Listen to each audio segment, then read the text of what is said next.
Hi everyone, this is Victor at Sky Engineering. I want to show you an application I wrote for the Rubik's Cube. I call it a workbench because you can do things with a virtual cube that you can't do with a real cube. You can do experiments and explore what-if scenarios, for instance. When you open the application, you see it like it is displayed here. And the cube is laid out flat on the screen, so you have to imagine the top, bottom, left and right being folded around and back to form the actual cube. To manipulate the cube, you use the mouse button. The left mouse is for rotating counterclockwise. The right mouse button rotates clockwise. And then you have two buttons here that can change the orientation of the cube. In other words, just turn the whole cube left or to turn it right. You notice that the stickers all have numbers except for the center stickers. These numbers relate to what is called the permutation of the cube. And the permutation is a mathematical expression that just represents the scrambling. So when the cube is in the solve state, and I'll put it in the solve state, then the numbers in the permutation just increment from 1 up to 48 in order. When I turn or rotate the faces, the permutation changes.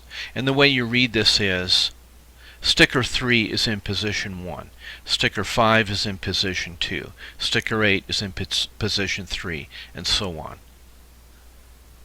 There's an alternate way to represent the permutation, and that's called cycle form. In cycle form, you see the sticker and position numbers represented here, and they're grouped in parentheses. And each parenthesis is referred to as a cycle. And the way we read this is sticker 1 moves to position 6, and sticker 6 moves to position 8, and sticker 8 moves to position 3, and sticker 3 moves back to position 1. And all these cycles are interpreted in the same way. When you first start with the cube, you learn the 8-step beginner's method. There's a cluster of buttons down here in the lower right, and each one of these buttons represents a step in the beginner's method. I'm going to load a cube that I saved before to demonstrate this, and this is just a typical scramble. And so you make the daisy first, and then you can see it up here. Then you solve for the white cross on the bottom, then you solve the bottom, then you solve the middle, then you do the yellow cross on top, you solve the top, you match the corner colors, and then you finish up. Now that's all good, and there's a undo button here. So I'm going to undo the last few steps here and take it back to the point where I'm gonna do the yellow cross so I can demonstrate these buttons down here. Now these buttons down at the bottom are they represent the routines that you learn when you do the beginner's method. So to solve the yellow cross, I run routine 1, and then when I get the two yellow edge cubes at 90 degrees, then I can orient them at 9 o'clock and 12 o'clock positions, run it again, then I get the yellow cross. Then now I'm ready to solve the top.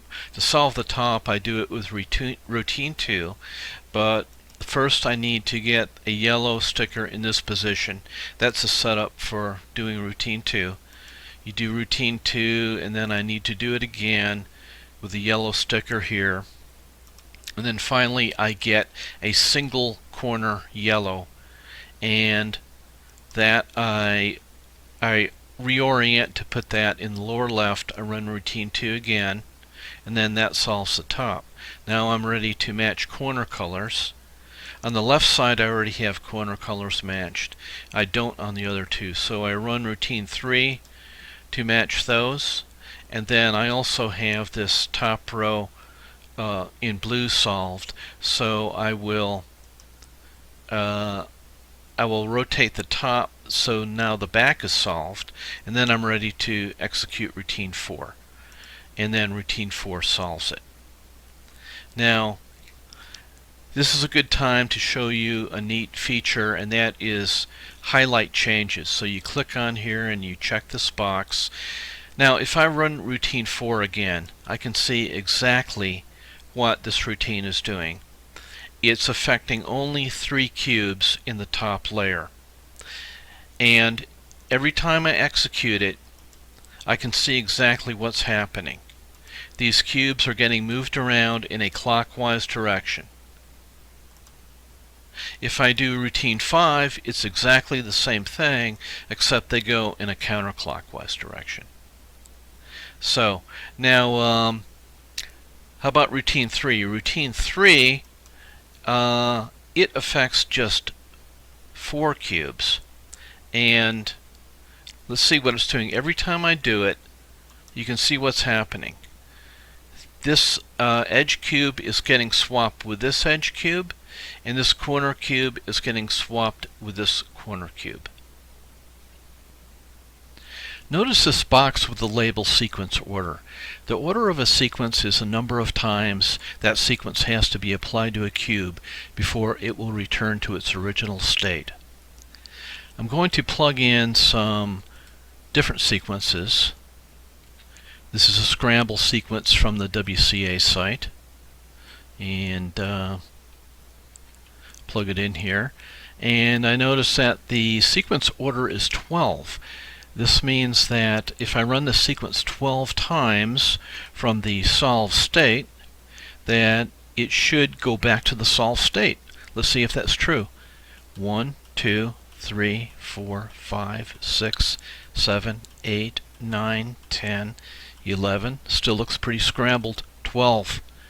And it has come back to the solved state. This is a bit counterintuitive because you would think that applying a random sequence would just keep putting the cube in a more and more scrambled state. So this situation bears looking into. I'm going to plug in a different sequence. This is a different scramble sequence. And the order of this sequence is 360. I'm going to run it just one time, and then I'm going to examine its cycle form. The cycle form is telling me that sticker 1 moves to 17, 17 moves to 9, 9 moves to 11, 11 moves to 35, 35 moves to 6, and finally sticker 6 moves back to position 1. So it seems reasonable that if I run the sequence 6 times, that each of these stickers will return to their original positions. Let's see if that's true. I'm going to return it to the solved position, and here is, for instance, sticker 1, 1, 2, 3, 4, 5, 6. And sticker 1 has returned to position 1. We can try sticker 17. So if I go back to solved, here's sticker 17. Watch this one.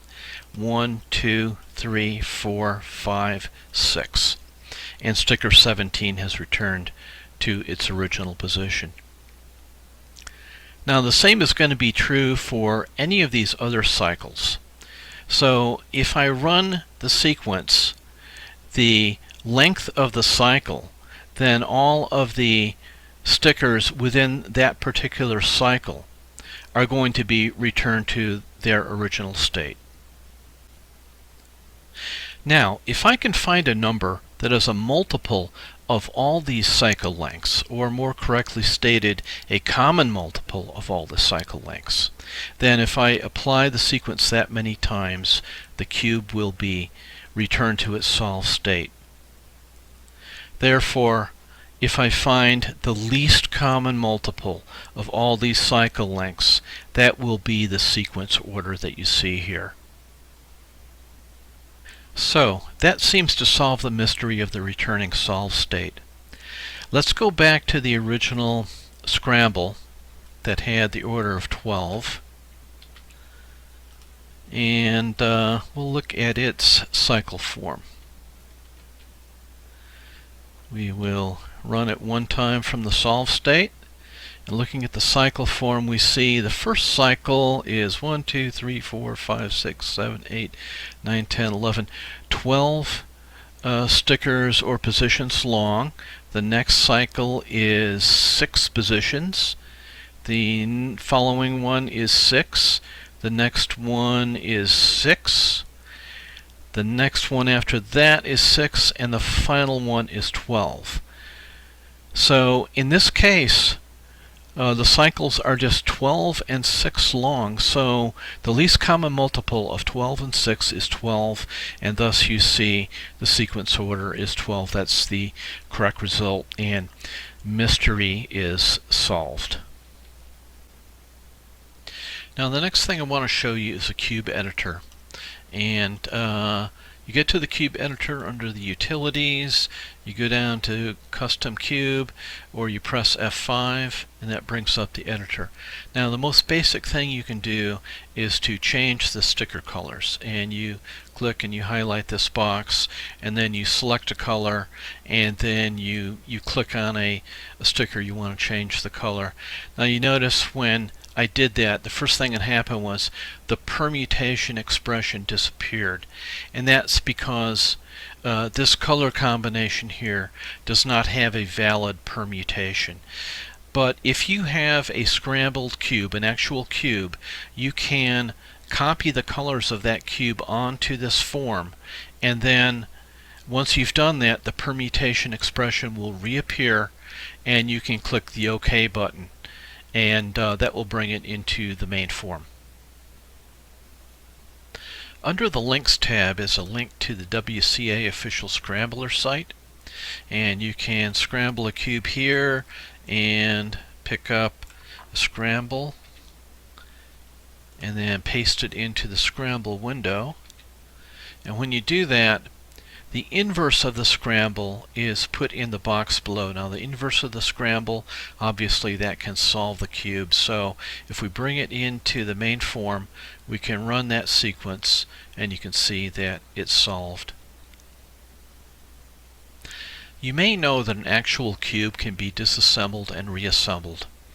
And if it's reassembled in a random way, there's a 1 in 12 chance of being able to solve it after that. Anything that can be done in the way of disassembly and assembly can be done with a cube editor. Make sure this box is unchecked, and then with the right mouse button, click on an edge cube and you can flip it. You can see the colors are transposed. This one, you flip that one, and the colors are transposed. If I click on a corner cube, I have the option to twist it 1/3 clockwise or 1/3 counterclockwise. Do it here. Do this one counterclockwise. The next thing I can do is I can swap two cubes. You use the left mouse button and you pull it over like this.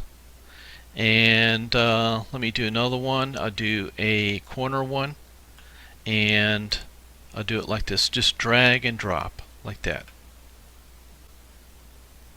Okay, now having shown you that, let's do a little experiment. I'm going to flip one edge cube and bring it into the main form.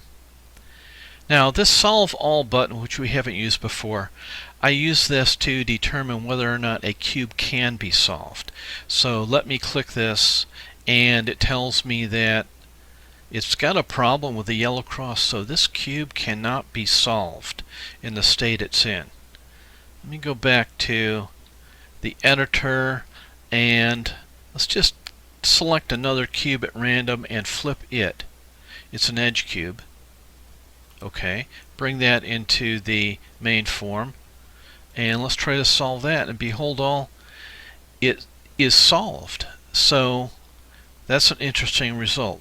Back to the editor and choose another edge cube, flip it, bring it into the main form, try to solve it. Oops, it can't be solved. Okay, so back to the editor, let's clear that. Now what about the corner cubes?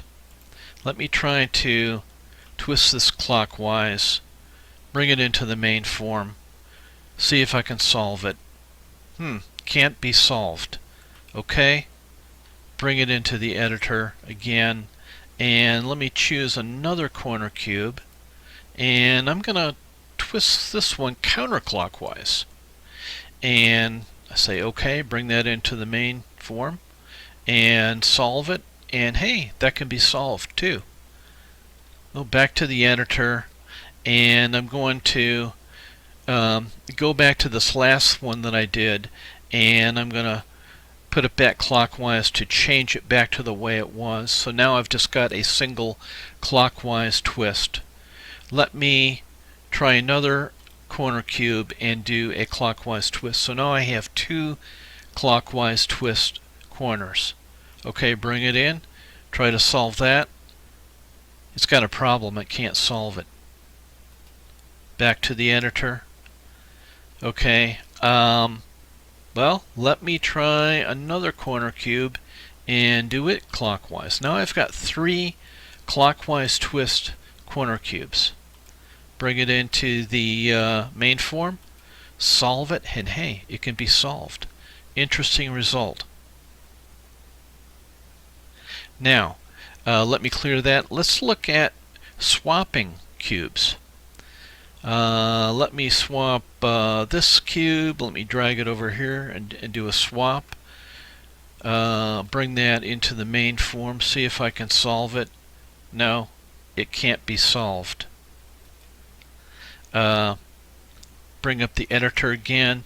We'll take a couple other cubes and swap them. We'll swap this one over here, and we'll see what happens. Okay, solve that one, and lo and behold, it can be solved.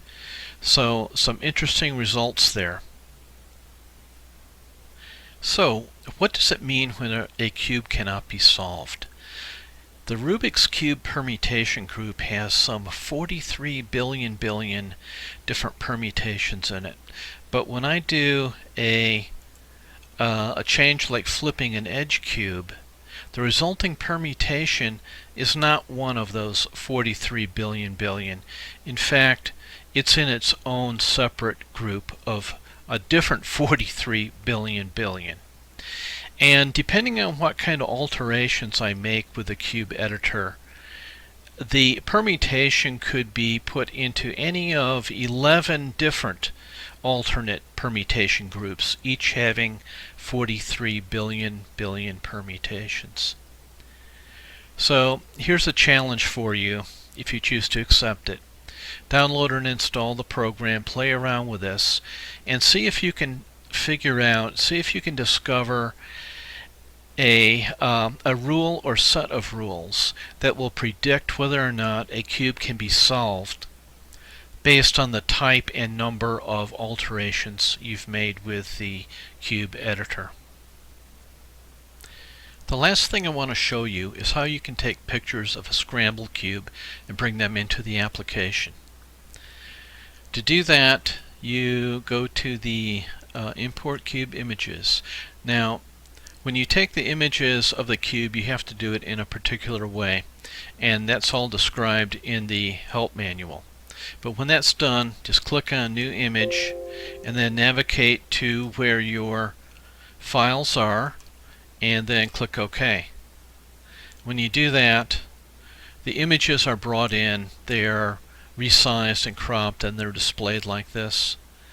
And from the color information here, a permutation is extracted. Then this permutation can be brought into the main form. Now, I don't have a solve sequence for this, but what I do have is an application called Sage Math. Sage Math is a free and very powerful math program that you can install on your PC, and it has the capability of solving a Rubik's Cube. Click on Sage Command, and you get a message that tells you that some Sage commands have been put into your paste buffer. Then you say OK to that, and then you bring up Sage, which is going to run in a web browser, and you paste in the commands. Now you notice that the permutation is part of the command. It's passed in through the command. And then you click Run.